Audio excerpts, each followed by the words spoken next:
There's a lion inside you right now, and he's eating grass. Yeah, I said it. You've got claws sharper than excuses, a roar louder than your alarm clock, and a mane more glorious than your LinkedIn profile picture. But instead of running the savannah, you're checking emails at 11 p.m. again. Stick with me till the end of this video, because I'm about to tell you a story about a lion who forgot he was a lion. And honestly, he might be your spirit animal. By the time we're done here, you'll know exactly why you've been living like a sheep when you were built to be a king. And no, I'm not talking about that motivational poster in your office. I'm talking about your actual life. Let's get into it. Once upon a time, in a land where the Wi-Fi was terrible and Netflix didn't exist, there was a lioness who died shortly after giving birth. Tragic, I know, but her cub survived. Now, this little furball rolled down a hill, because of course he did, and landed smack in the middle of a sheep farm. The sheep looked at him, looked at each other, and thought, well, he's fluffy, he'll fit right in. And just like that, the lion cub was adopted by sheep. Here's where it gets relatable. This lion grew up doing sheep things. He learned to say "bah" instead of roar. He ate grass even though it tasted like disappointment mixed with regret. He ran away from his own shadow because, hey, that's what the other sheep did. Sound familiar? You know what I'm talking about. You've got dreams of starting that business, writing that book, traveling the world, asking out that person you've been stalking on Instagram for 6 months. But instead, you're doing what everyone else is doing, eating grass, metaphorically speaking. You're scrolling through TikTok at 2 a.m., watching people live your dreams. You're staying at a job that makes you want to fake your own death every Monday. You're saying, maybe next year, so often that next year has become your permanent residence. You're a lion, living like a sheep. One day, a real lion, let's call him Chad because he definitely had that energy, came strolling through the farm. Chad took one look at our hero and froze. Bro, why are you eating grass? Our lion looked up, grass hanging from his mouth like he'd just been caught cheating on a diet. Bah, he replied. Chad's eye twitched. Did you just bah at me? And here's the thing, our lion had no idea he was a lion. He'd spent so long around sheep that he genuinely believed he was one. He thought his roar was just a weird cough. He thought his claws were a birth defect. He thought being average was his destiny. How many of you have convinced yourself that mediocrity is just being realistic? How many times have you said, I'm just not a morning person? Translation, I've never tried. I'm not good with money. Translation, I spend it on stuff I don't need. I'm not talented enough. Translation, I'm scared. You've been baaing for so long,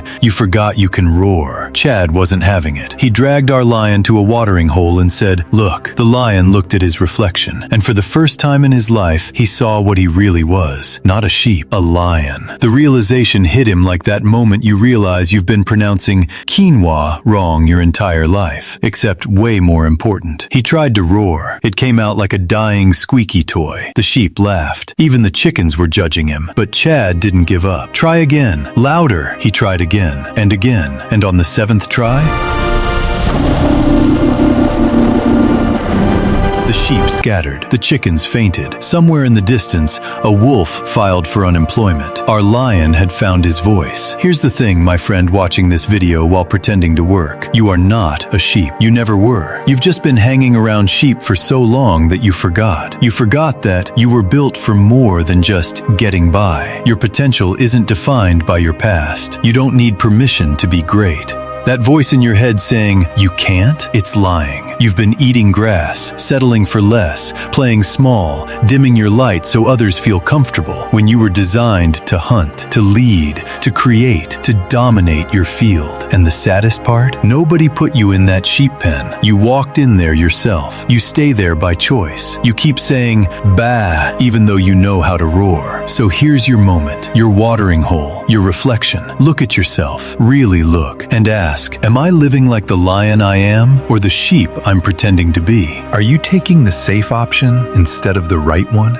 Waiting for the perfect time that's never coming? Letting fear dress up as logic and convince you to stay comfortable? Because here's the truth bomb. Comfortable is where dreams go to die. Lions don't thrive in comfort. They thrive in the hunt, in the challenge, in the risk. You want to know why you feel unfulfilled? Why Sunday nights fill you with dread. Why you keep saying, "Is this it?" Because you're a lion eating grass. Starting today, not Monday, not next month, not when things slow down. Today, find your roar. Maybe it's finally starting that side project, having that difficult conversation, investing in yourself instead of another streaming service, waking up 1 hour earlier, saying no to things that don't serve your goals. It doesn't have to be perfect. Remember, our lion's first roar sounded like a broken kazoo, but he kept going. Stop living below your potential. Stop waiting for permission. Stop waiting to feel ready. Stop waiting for the right time. The savannah is waiting. Your pride is waiting. Your purpose is waiting. But they're not waiting forever. You've been a lion all along. You just forgot. But now you remember. So, what are you going to do about it? Drop a comment below and tell me, what's the one thing you've been treating like a sheep that you're going to attack like a lion this week? And if this video fired you up, smash that like button, subscribe, and share this with someone who needs to remember they're a lion too. Now get out there and